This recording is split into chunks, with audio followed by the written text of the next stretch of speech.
tremendous character, and I think that if you hear anyone that knows anything about football, they talk about the character of young men playing sport, and I think Hawthorn typify that. And as I said late in the game, I think that Melbourne, sitting there as the vanquished today, really should learn this, learn to take it with them until next year. And now the chairman of the VFL Commission, Ross Oakley. Mr. Bruce Andrew,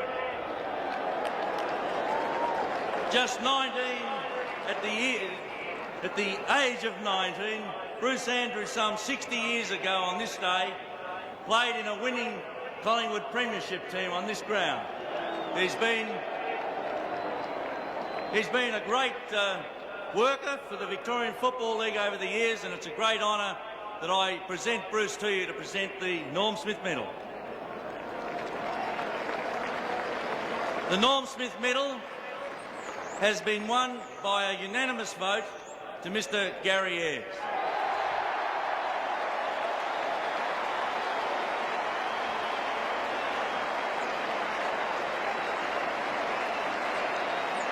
Gary, on behalf of everybody, I congratulate you on this honour. The Norm Smith Medal is a very prestigious honour and a well and worthy recipient. It's my pleasure to present the Norm Smith Medal to Gary Ayres.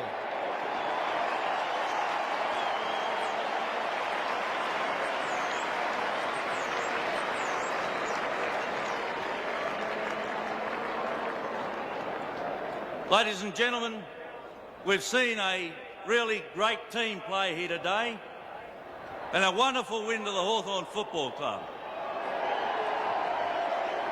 We should, though, recognise the magnificent achievement of the Melbourne Football Club to get through to the grand final from 5th place.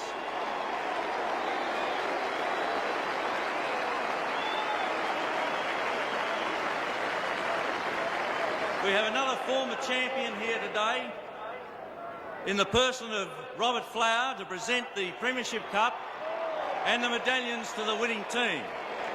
Robert Flower, of course, has played 299 games at the Melbourne club, been captain of his club and captain of this state, and a great champion in his time. Robert Flower.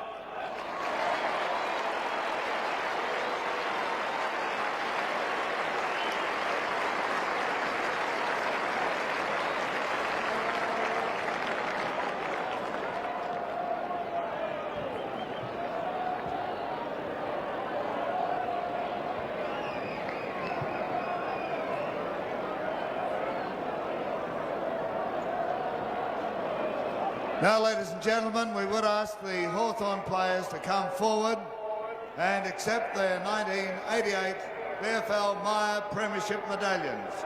First of all, number 2, Chris Mew.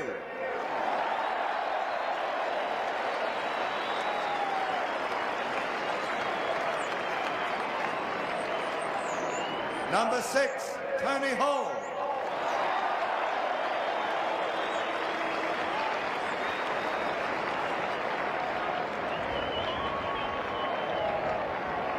Number 7, Gary Ayres.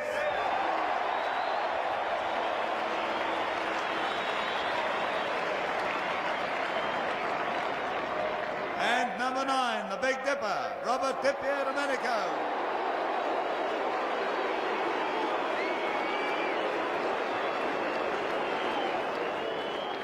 Number 10, Chris Whitman.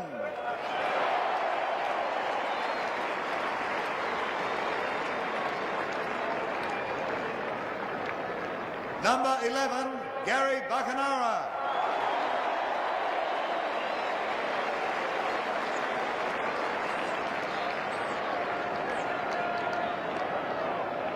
And number 14, Greg Deere.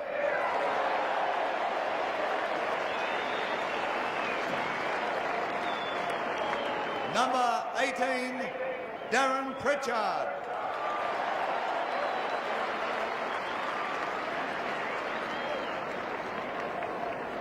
Number 19, Jason Dunstall.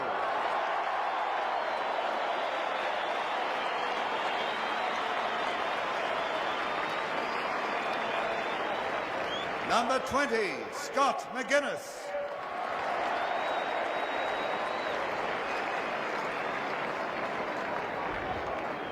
And number 23, Dermott Brereton.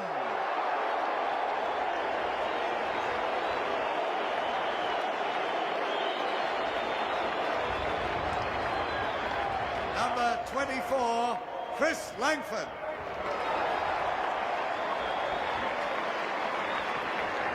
And number 29, Russell Greene.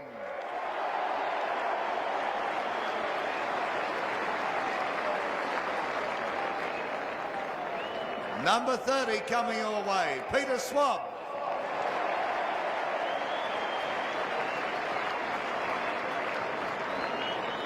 '34, and what a wonderful comeback, John Kennedy.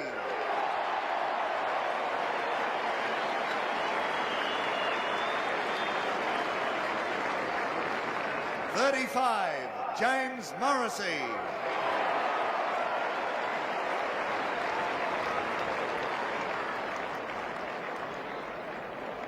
Number 39, Paul Abbott.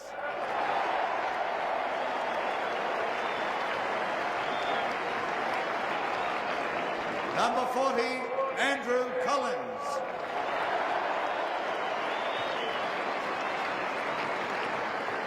The little champ himself, 44, John Platten.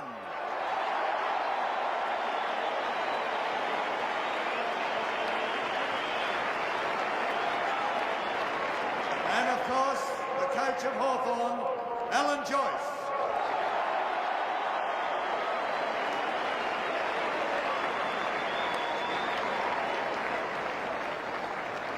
And now, ladies and gentlemen, boys and girls, the captain of Hawthorn, the evergreen, number 17, Michael Tuck.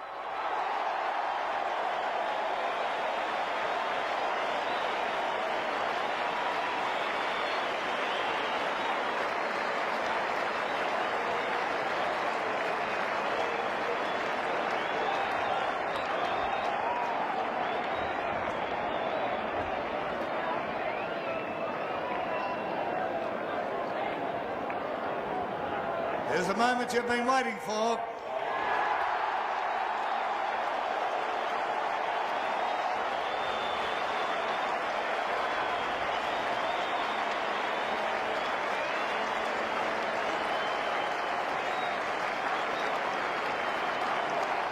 What a winner. Now, ladies and gentlemen, I'm sure that you'll welcome the Hawthorn players. I don't know whether the coach will do the lap of honour. But we would ask the Hawthorn players now, while we're getting drowned out here. Here are the boys on their lap of honour. Let's hear it for them. 1988 premiers, the VFL Maya Grand Final, Hawthorn.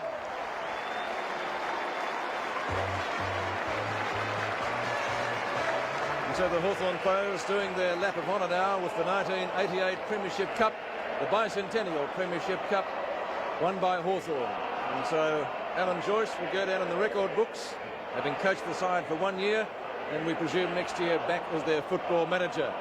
Greg Deere with the cup in his hand, and the players now, as I said, doing their lap of honour as the Melbourne players make their way from the MCG. Obviously very disappointed. Hawthorn, of course, was in that same position last year. I suppose we must look at it, how hard it is to come from fifth spot, to come up from fifth spots and win a flag. 3 teams have tried it, none so far has succeeded. The nearest one has got is 83 points.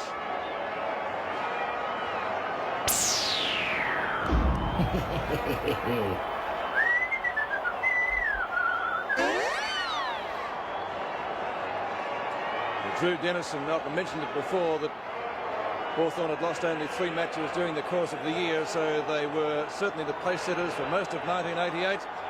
And on that, one would have to say, thoroughly deserved their victory here this afternoon.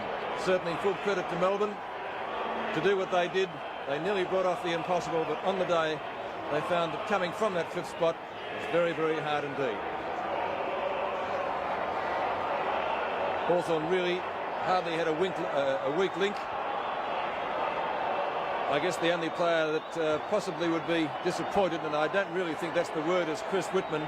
He was forced from the field in the first quarter in very similar circumstances to Gary Buckenara against Essendon in 1983, and he really didn't take too much part in the game. However, he was there at the finish to collect his medal, which is something that Gary Buckenara couldn't do in 1983. And there's John Kennedy. What a proud moment it must be for him. He missed more than half the season with a heart complaint.